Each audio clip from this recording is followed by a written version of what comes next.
Imagine this.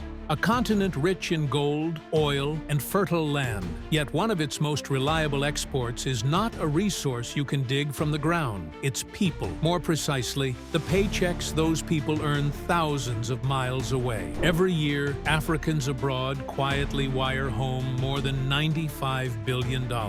That's more than the continent receives in foreign aid. In some years, it's more than foreign direct investment. And unlike volatile aid budgets or jittery investors, these transfers keep flowing, rain or shine, boom or bust. So here's the paradox. Can a continent grow wealthy on the wages of its absent citizens? Or is this the world's most expensive patch job, where talent leaves, money comes back, but development stays stuck? That's the puzzle. The story of diaspora dollars forces us to ask, what exactly are remittances, and why are they so stubbornly resilient? How do they reshape family budgets, school attendance, even entire currencies?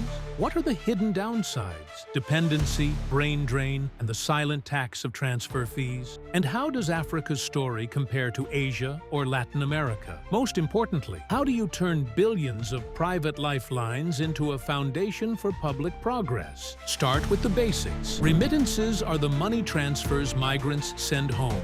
Usually small, regular amounts, $50, $100, maybe $500 at a time. They move through banks, licensed operators, and increasingly mobile wallets. But they also move through couriers, bus drivers, and trusted travelers when formal systems are costly or untrusted. Sending isn't free. There's the visible fee, maybe $7 on a $100 transfer. Then there's the invisible one, the foreign exchange spread, where you lose a few cents on every dollar during conversion. Together, they can eat more than 10% of the value. On paper, remittances show up as foreign currency inflows on the current account. On the ground, they show up as rent paid, tuition covered, or a medical bill settled. The key is that these flows are private and personal. No government conditions, no donor meetings, just one person helping another. But when millions do it at once, the totals rival national budgets. Remittances are sticky in a way other inflows are not. Aid follows politics. Investment follows profits. But remittances follow relationships. When downturns hit host countries, migrants cut luxuries before they cut grocery money for their families. When disaster strikes at home, they often send more, not less. That counter-cyclical behavior makes remittances act like household shock absorbers. Compare that to foreign investment. One bad headline and capital flees. Aid zigzags with donor moods. Remittances, by contrast, keep flowing. At the household level, the difference is transformative. Families use remittances to smooth shocks. They can buy food, pay rent, and cover health expenses without turning to loan sharks. They share risks across borders. A drought in the village doesn't automatically mean hunger if money arrives from abroad. And they make small but life-changing upgrades. A solar panel, a gas stove, a motorbike. Remittances often function as invisible anti-poverty programs, even though no one designed them as such. In some African countries, they reduce poverty rates by over 10 percentage points. And while they don't always create visible highways or factories, they quietly finance human capital. A child who stays in school because her uncle abroad paid the exam fee won't appear in this year's GDP, but her higher lifetime earnings will appear in the economy for decades. Education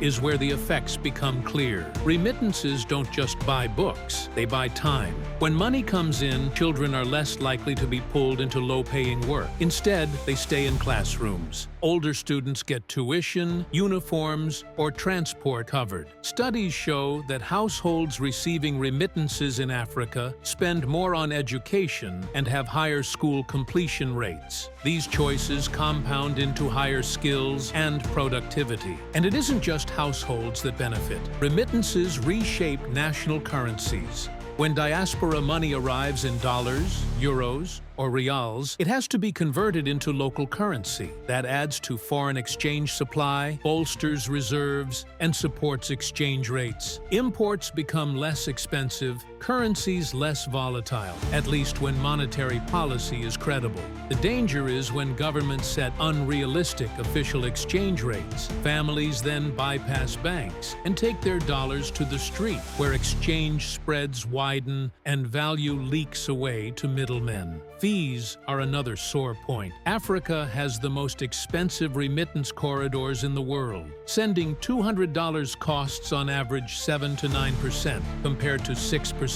globally, and as low as 2 to 4% in Latin America. On some smaller corridors, the cost crosses 10%. The reasons are familiar: thin competition, exclusive contracts between banks and operators, high compliance costs for small dollar transfers, and foreign exchange opacity. Cutting fees from 8 to 4% would free up $4 billion annually for African households. That's a massive raise without anyone working extra hours abroad. Most diaspora money goes to consumption. That's the point. Families need to eat, pay rent, and survive. But some of it flows into housing, small enterprises, or savings. The constraint isn't willingness, it's vehicles. Without trustworthy savings products, diaspora bonds, or small business funds, money pools in the shallow end. Economists sometimes put it into a simple toy model. Let total remittances be M, with a share alpha going to consumption and a share beta going to investment. Growth equals alpha times the consumption multiplier plus beta times the investment multiplier. Policy levers are about raising M by lowering fees, raising the multipliers by improving supply and project quality, and raising beta by creating more investable options. Then there's the brain drain. The biggest remittance inflows often come from skilled migrants, nurses, teachers, engineers. The country loses their productivity, but their families gain the surplus wages earned abroad. It's a bittersweet trade.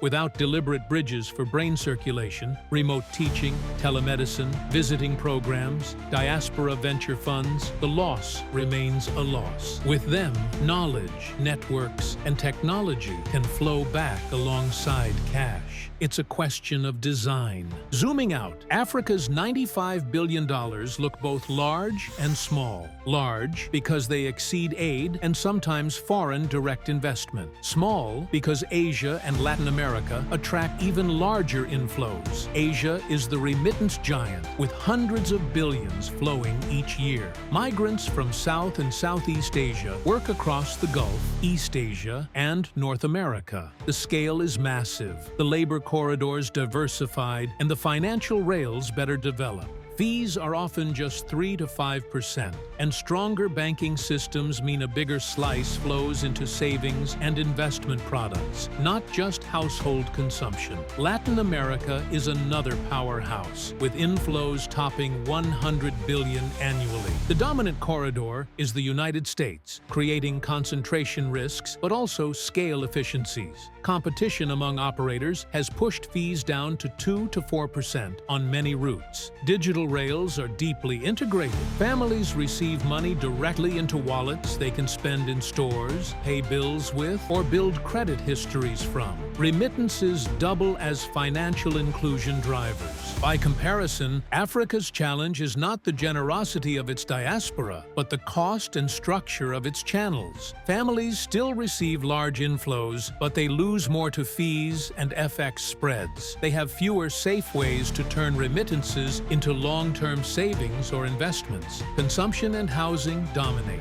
Micro-businesses see some financing, but without reliable power, roads, or markets, multipliers stay limited. Globally, the differences are clear. Asia shows the power of scale and strong financial systems to amplify remittance impact. Latin America shows the power of competition and fintech to lower costs and broaden financial inclusion. Africa proves that inflows alone aren't enough. What matters is how much gets lost along the way and how much is converted into productive channels. Remittances are lifelines, but they're not free of competition. complications. One of the biggest risks is dependency. When families can cover school fees and buy food because an uncle abroad wires $200 a month, governments face less pressure to fix broken systems. Poorly funded schools, unreliable electricity, patchy health care, these problems can drag on for years, quietly cushioned by diaspora money. Remittances become a soft budget constraint, patching over cracks instead of forcing repair. Brain drain adds another layer. The very workers who send the most money are often the ones countries most need to keep. Nurses, teachers, engineers, IT specialists. Their absence leaves hospitals understaffed, classrooms crowded, and firms short of skilled labor. The irony is sharp. African countries invest scarce resources in training professionals only to see them build prosperity elsewhere. Unless brain circulation is deliberately enabled, the loss is permanent. That means creating channels for knowledge to flow back, visiting programs, teleservices, startup funds that connect diaspora expertise with homegrown talent. Without those, the cycle remains one way. There's also the problem of leakage. Extra money in households increases demand, but if supply is constrained, that demand spills over into imports or inflates local prices. Families use remittances to buy imported rice, electronics, or fuel, stimulating factories abroad more than farms at home. In urban centers, remittance-driven housing booms can push land and rent prices higher, leaving non-receiving households priced out. Without improvements in infrastructure and competition, remittance inflows risk fueling import booms and localized inflation. Then there are the fees, the silent tax on love. Sending money to Africa costs more than anywhere else in the world, averaging 7 to 9%. For a $200 transfer, that's $15 to $20 siphoned off before it ever reaches the family. On some corridors, the cost crosses 10%, added up, and billions vanish every year. If fees matched Latin America's 2 to 4%, African households would keep billions more in disposable income. That's money for food, tuition, and savings, lost instead to inefficiency. Policy experiments can make things worse. Some governments have toyed with taxing remittances directly. It's tempting. A $95 billion flow is a big target, but taxation risks driving money underground. Families route transfers through couriers or suitcases, bypassing banks entirely. Transparency is lost, households take on more risk, and governments collect little in return. The better strategy is not to grab a bigger share, but to make the pie bigger by lowering costs, ensuring credible exchange rates, and offering savings products people trust. Critics sometimes argue that remittances fuel inflation or make people lazy. The evidence is more nuanced. Inflation arises when demand meets supply bottlenecks, not from remittances alone. Fix the roads, the power grid, and the competition rules, and markets can expand to meet extra demand. And rather than making people idle, remittances often let children leave child labor for classrooms, and adults trade low-return hustles for job searches or small ventures. The short-term drop in hours can translate into long-term productivity gains. The verdict is clear. Remittances buy resilience, but without reform, they risk enabling dependency, draining talent, leaking abroad, and bleeding value through fees. The flows themselves are not the problem. The pipes they run through are. Two truths stand side by side. First, people are Africa's most valuable export. Diaspora earnings are the return on human capital. Skills monetized abroad, love translated into liquidity back home. Second, money alone can't fix the pipes it flows through. Without credible policy, efficient markets, and trustworthy investment vehicles, remittances end up in groceries, rent, and bricks. Great for survival, limited for growth. So the challenge isn't controlling remittances. It's shaping the plumbing so the path of least resistance leads to productivity. Right now, too much leaks away into fees, parallel exchange markets, and imports. Too little flows into savings, businesses, and infrastructure. The solutions are not glamorous, but they're practical. Start with costs. Transparency matters. Publishing all-in prices, including both fees and foreign exchange spreads, creates competition. Banning exclusivity contracts between banks banks and single operators opens the market. Tiered compliance rules for small transfers prevent a $50 lifeline from being treated like a $500,000 wire. Cut average costs from 8% to 4%, and African households instantly gain billions of dollars each year. That's the fastest pay raise available. Next, rails. Wallet-to-wallet transfers across borders with regional clearing can make sending money as fast as a text. Open APIs allow new operators to compete. Liquidity guarantees keep rural agents from running dry. The result, more money moving through formal channels, less friction, less risk, more reach. Currencies also matter. Remittances can support exchange rates, but they can't substitute for credible monetary policy. Governments that cling to artificial official rates only drive money underground. Unifying rates gradually, running transparent currency auctions, and building reserves the hard way. Through credible reform, pull flows back into the formal system. Trust shrinks the gap between official and street rates. And when that gap narrows, more value stays in families' hands. Then come savings products people actually want. A cousin with good intentions is not a financial strategy. Simple inflation-linked notes, foreign currency accounts with clear rules, and diaspora bonds tied to visible projects, power grids, water systems, fiber cables can give households and migrants safe places to park money. If the default remittance app includes a toggle, send 80% to family, 20% to savings, the share of investment rises automatically. Defaults matter. Make the productive choice the easy choice. Beyond savings, there's leverage. Governments and donors can match diaspora investments into vetted small businesses. Even a 20% match, cap and transparent, can crowd in more capital. Small workshops, retail shops, or farms can double employment with a little seed money. The jobs stay at home. Families spend at home.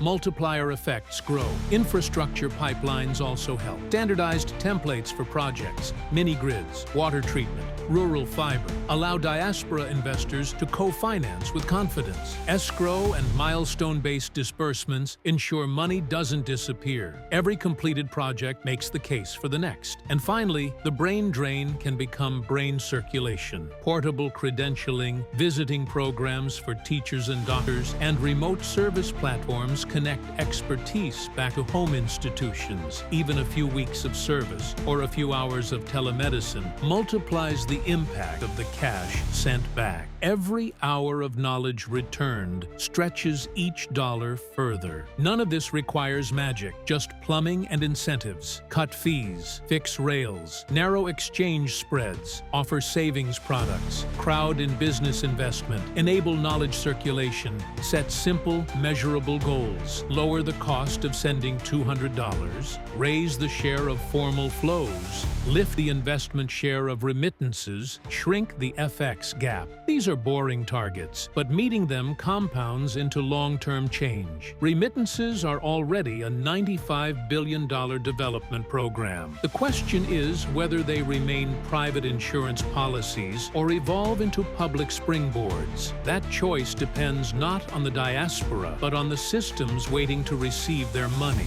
Africa exports its people and then re-imports their paychecks. Every month, millions of small sacrifices, overtime shifts, skipped meals, second jobs become transfers that keep lights on, fill classrooms, and build homes brick by brick. It's love translated into currency. But love isn't a development strategy. If the pipes leak, if fees skim, if currencies wobble, diaspora dollars will keep households alive while economies stand still. The challenge is not whether remittances will flow.